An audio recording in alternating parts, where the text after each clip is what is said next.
What's up, family? How's everybody doing? Y'all know how it go, man. If it's your first time checking out the show, you let me know what city, what state you're coming in from. If you're outside of the U.S., let me know what country you represent. We like to know where the people are coming in from. Another one bites the dust. Cory Booker is out of here. I got my suspicions on why I believe he had to drop out, besides the fact that his campaign is broke. Yeah, they couldn't raise that bread they needed. This is funny to me. They love to say, I've always said that if I drop out, it would be because I could not find a clear pathway to victory. Don't all of them say that? Well, we don't see a clear pathway to victory. Oh, you didn't have a clear pathway to victory when you first got into the race. Who all out there thought that Cory Booker had a shot? Raise your hand. Not me. I never thought he had a shot at becoming president. Yeah. I never thought he had a shot. Cory Booker is the latest casualty to bite the dust in the presidential race.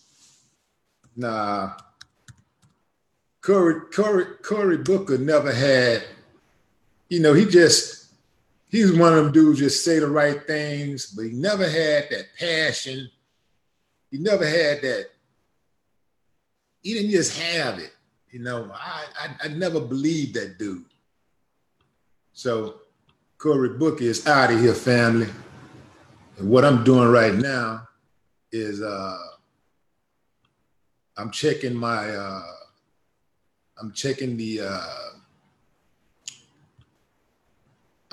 chat, opening the chat up, slowing it down so I can read your comments. Because they are coming up pretty fast. So I'm trying to read the comments. If you want to skip the line, family, you want to make sure you comment, get recognized, you can jump into the super chat. And we'll take it from there.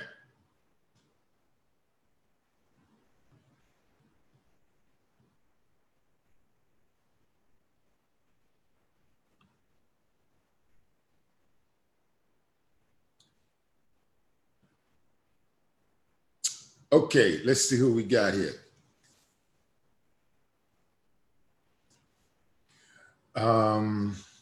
What's up, Larry Boyce? Atlanta, Georgia in the building. Killer Tay checking in. Let's see. Next, Biden. That would be nice if Biden get on up out of here. I don't know how in the hell that dude is still in the run. I mean, he should have been gone. For that 94 crime bill alone, he should have been gone.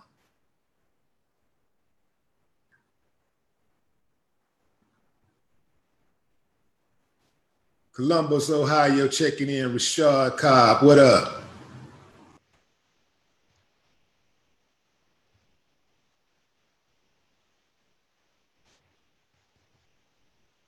What's up, Dana Scurry? Around the world, London Layton in the house. What up?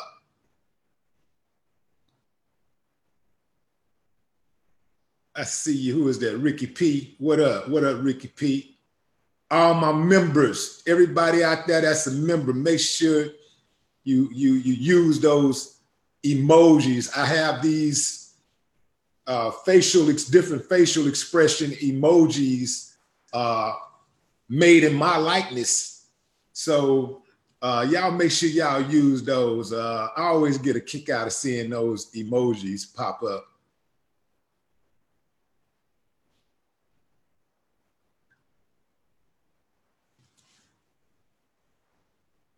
Who is that? NYC, Soprano. What up? Seattle in the building. Who was this in the super chat? Queen C. Miami. Absolutely. I appreciate you. Queen C just made a donation. Appreciate you. Who was that? Janice Sanders? What Janice talking about?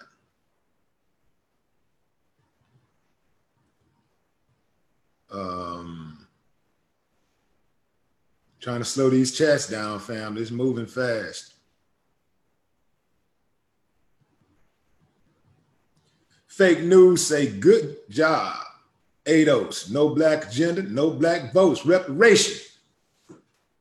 You dig what I'm saying? No black agenda, no black vote. And this for all you people out there that love to say, well, you know, why it's got to be about a black thing? Well, why it's got to be about a gay thing? Why it's got to be about an immigration thing? Why it's got to be about a women's rights thing? You have marginalized groups throughout this country, and ain't nobody got no problem with these different groups getting what's theirs, or these different groups having a special, some type of special consideration based on the fact that they have a specific type of struggle. But when it comes to the black, it's always, why do they not want to see black people prevail? Why do they not even want to see black people with a smile on their faces? You got some people out there, they see black people smiling, they feel like they're supposed to be sad automatically. They see a black person doing good, they think automatically they're doing bad. They just start taking inventory of their own life like, oh, she's happy. She's doing well. I must be doing bad. You got people that actually think like that. What's up, Eli? Yeah, appreciate you. Absolutely. Christian Frederick, please go to the police. Real talk. Why is he coming on here, you know, and dropping these comments like 4 or 5 times?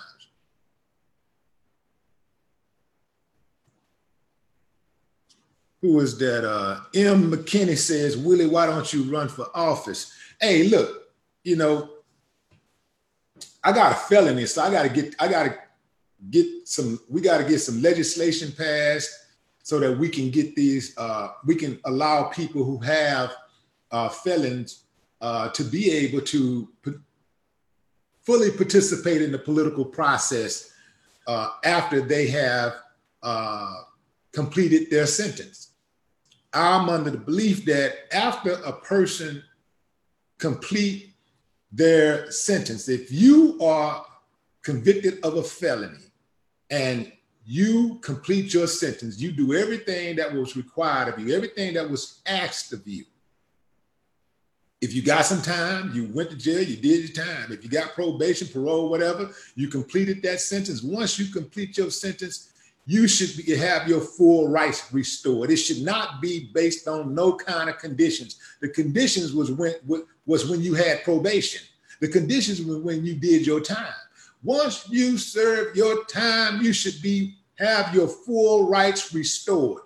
When they don't restore your full rights, it's not about trying to protect the public. It ain't got nothing to do with protecting the public. It's all about trying to restrict your access. It's all about restricting your access and trying to make sure that you can't be the best person that you can be, trying to stop you from participating in the political process, whether it be voting or whether it be running for some type of particular office or having some type of job or living in some type of neighborhood or whatever. That's what it's about. It's about trying to control you. Once you make that mistake, gotcha. And it's like, okay, try to control you for the rest of your life. It ain't got nothing to do with protecting the public. Because I'm going to tell you, if they really wanted to protect the public, damn near every politician that's in office right now would just get up and walk out the damn door, because a lot of them are committing crimes every day. They are felons who have not been convicted. You understand what I'm saying? They're committing felonies and misdemeanors every single day. But because they have the positions that they have, they're being protected. They're protecting them by their own office and the own clout that they have, and also the clout of their friends and associates that they have that are in Congress and that are in these municipal courts and that are on the state level and local levels of government. They're being protected. They're the biggest crooks in the world. Look at Trump, who just, co-signed a missile attack for a foreign general. He just go over there and feel like he can kill somebody. Okay, yeah, let's take him out. So it's cool when they do it. When they feel threatened and they got a problem with somebody, it's cool for them to just go and kill somebody, and it's all good.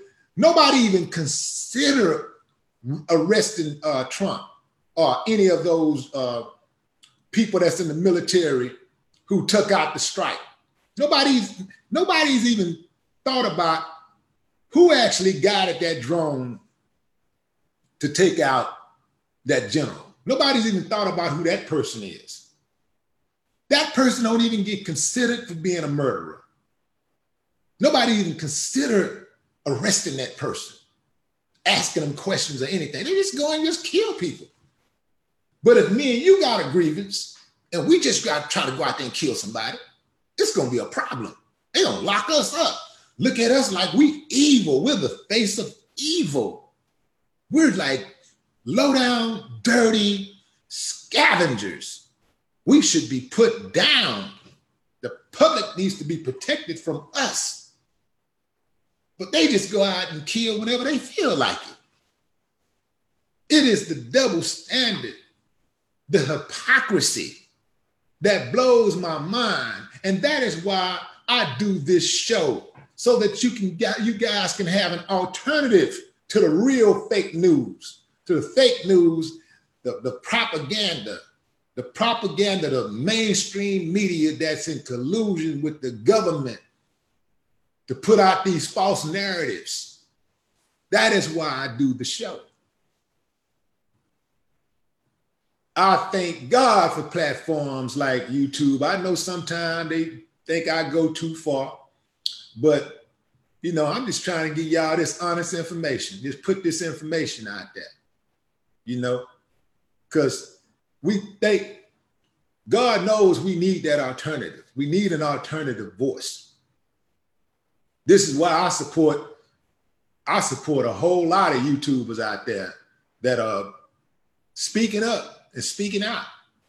Like, nah, it don't go like that. If it wasn't for a lot of people that with these independent platforms, all we would have is the same old narrative from CNN, ABC, CBS, NBC, Fox, MSNBC.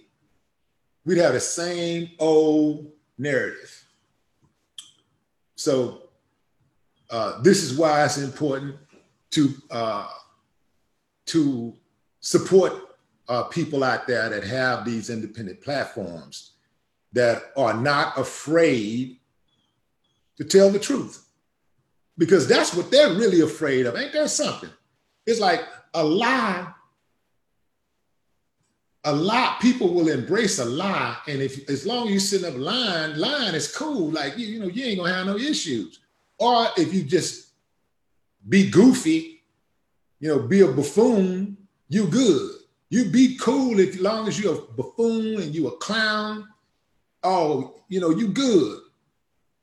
But the minute you start talking about something real and you start talking about, especially justice, man, you start demanding justice in America. Man, you're gonna be an enemy. Think about what I'm saying. Justice should be something that's noble. Demanding justice should be noble. Demanding justice is what every human being out there who call themselves decent and righteous should be like, yeah, justice. I can see, I don't really agree with everything the guy says, but when he's talking about justice, then I can agree with that. Justice. I love that, because justice denied is one of the greatest travesties in the world. And justice is denied frequently. So when somebody starts talking about justice, everybody should be on board with that, but not everyone is aboard. You know why? Because a lot of people benefit off of injustice. They benefit off of treading on others' rights. So when you start talking about justice, you become marked. You become a marked man. You become a marked woman. So let's get into Cory Booker. So this is how the news spins it, right? It says that he suspended his presidential campaign today. That's Monday. The final act of a bid for the Democratic nomination, defined by a persistent struggle to catch fire with voters and donors, despite his relatively high profile and long-standing presidential ambitions. And he does have a high profile, and he does know how to talk that talk. He is accepted by the mainstream. He knows how to raise money. This is what I was surprised about. He was not able to raise all the money that he needed. I was really surprised by that, because he's never had a problem raising money in the past. Even when he was the mayor of Newark or as a senator, he never had a problem raising money. But now, it's a problem. Now, what's interesting is that he drops out of the race just 3 weeks before the Iowa caucuses. Iowa caucus is a big deal. A lot of times, especially lately, if you win the Iowa caucus, then it's pretty much a good indication that you can go all the way. So a lot of candidates spend a lot of time in Iowa trying to convince those people in Iowa that they are the candidate. And the funny thing about it is that Iowa only has a handful of people who lives there. The population of Iowa is only 3.156 million. Only 3,156,000 people live in Iowa. And they spend a lot of time in Iowa, and they are all over that place trying to get those votes, trying to persuade those people in Iowa that they should have the nomination. Now, Cory Booker was expected to finish outside of the top tier of candidates anyway, even if he had made it to the Iowa caucus. And even if he had made it to the debate, he was expected to finish outside of the top tier candidates anyway. So, even when he got in from day one, I didn't see dude as a viable candidate. I just never saw him as a person that I thought that could possibly beat Trump. And see, that's going to be key. You got to think, who can actually beat this dude, and not just beat him, but somebody also who you think that would do right by you as a voter. Kamala Harris, when she dropped out, Booker became increasingly vocal, about the diversity, or the lack of diversity with the candidates. And now that he's gone, that diversity shrinks even more. You got the 10-day, $1.7 million in late September sprint, that was success for him and staying up in the race. And these guys, once, like when you come down and you get close to the these the caucuses, like Iowa, when you get close to that, like if he could have gotten to the next debate, if he could have gotten to the next debate, he could have raised some more money. But these type of things always give him a boost, But I think that even if he'd have got to the Iowa caucus, he would have fell off because he wouldn't have gotten the votes in Iowa. I think Bernie Sanders is going to get the votes in Iowa for the Democrats. I think they're going to lean a lot more towards him and Biden. Yeah. I still like Elizabeth Warren. I think she's a strong candidate. Right now, it boils down, in my opinion, I think it's going to come down to Elizabeth Warren and Bernie Sanders, with Bernie Sanders probably having the edge. That's who I think it is. I think it's going to come down to that. But I think Bernie Sanders still needs to get right with this reparations thing. I know that he just have not been like, I have not seen that real, like that energy, that affirmation from him when it comes to reparations. And we're going to need them reparations. We're going to need those reparations, man.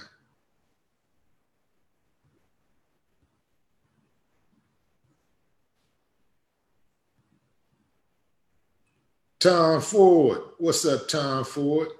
Big Wig, Cypher 3.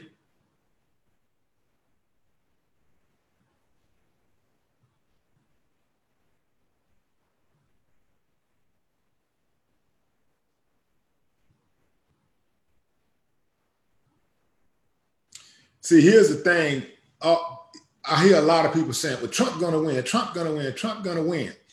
And the trick part about it is that anything could happen, because once Trump did win, once the country did elect a doofus, a straight dotard,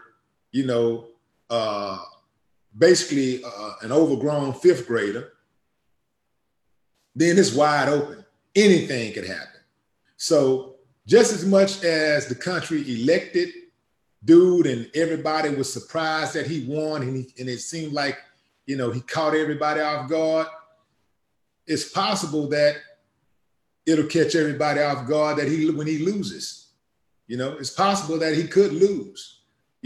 That's the thing about life. The same thing that makes you smile can make you frown. The same thing make you laugh can make you cry. So I just wouldn't be surprised. Like, there's all kind of strange things go on in this country. So anything could happen. I mean, absolutely anything could happen. Michael Bloomberg he ain't got a snowball chance in hell. He got a lot of money. He can jump out there, but he's not going to become no president. He had his shot. He had an opportunity when he was auditioning for the job as mayor of New York, and he blew it with that stop and frisk and all of that, pressure that he put on the Black community. He was a horrible mayor, and ain't no way he's going to be rewarded as the president. He's no way possible he's finna get the nomination. That ain't going to happen as the Democratic. He's not going to get the Democratic nomination. Not going to happen. Christopher Journey, what up? Appreciate you. Listen, just like with Kamala Harris, her record came back to get her. Again, speaking of records, I'm still surprised that Biden is leading the pack. That is absolutely mind-blowing to me. Joe Biden is not what he appears to be. He's one of those Democrats who will say anything. You know, he one of the dudes, he's a saxophone player. Remember when Bill Clinton was playing the saxophone and everybody thought he was cool because he played the saxophone? As he was playing that saxophone, he was pushing them bills for mass incarceration at the same time. So you got thrown off by all you take is a little entertainment, and bam, you get thrown off. Just like, hold on, who is this dude? What is he about? What is he really about? What is his policies? What kind of record does he have? What is his record on civil rights? What is his record on prison reform? He ain't asking none of those type of questions. What is his record on justice reform? He ain't asking none of those type of questions. So Joe Biden has a horrible record on justice reform, on prison reform. He has a horrible record. This dude waved the flag for mass incarceration. He got to go. Ain't no way he should be leading the pack. I'd rather see somebody brand new I ain't never heard of, who ain't never got a chance to stick it to me, get the nomination, than somebody who has a history of it, and we're going to vote for them just because they have experience in messing over the people. Joe Biden being with Barack Obama for 8 years, all that means is that he was a co-conspirator for 8 years. That means that he helped a whole lot of things not get done. That means he also helped Gaddafi get killed. He was there. So let's talk about that type of stuff too. Let's talk about, during that stretch, how you had that stretch between from 2008 to 2016, 2008 to 2016, you had that uptick in these hate groups. Joe Biden was right there the whole time. I ain't see him doing no major speaking out against those hate groups and stuff like that. So what makes me think he's gonna do something like that now? You gonna make him president? You gotta be crazy. I ain't right. I'm gonna give a few more shout outs, family, and I'm gonna shut it down because I got other work to do. Yeah.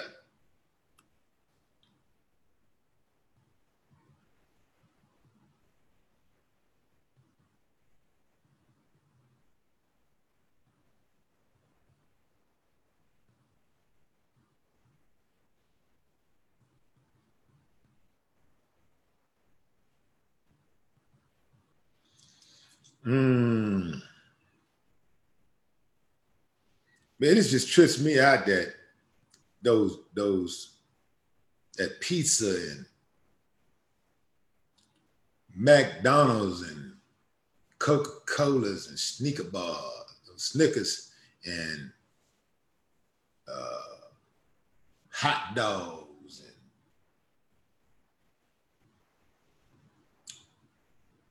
Krispy Kreme donuts. Why hasn't that stuff done its job on Trump yet? Harley by Nature, what up? You dig? Yeah. Why hasn't it done its job? How could a person basically be a human garbage disposal and still be walking around at 70-something years old?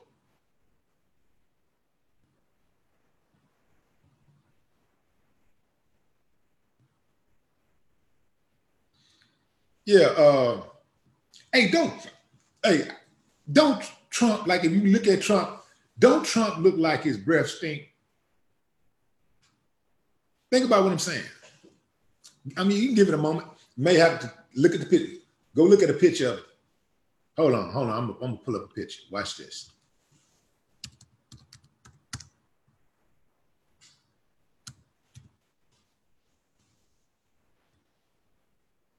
I gotta see this. Y'all gotta see this a picture for yourself.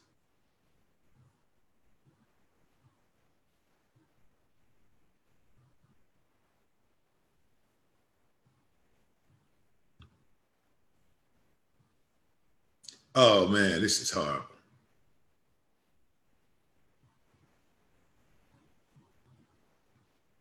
All right, here we go.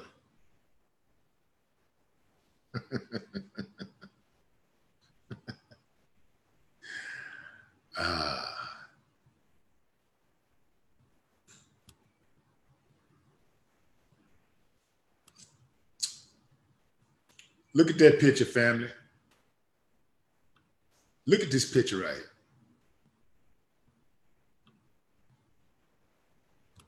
Let's see how I make that bigger. Don't this look at him. It looks like you see how his skin is. It looks like his skin smells. See what I'm saying? It look like if you look at the pores and stuff, look at like all in his nose, look like stuff be coming through his nose, or some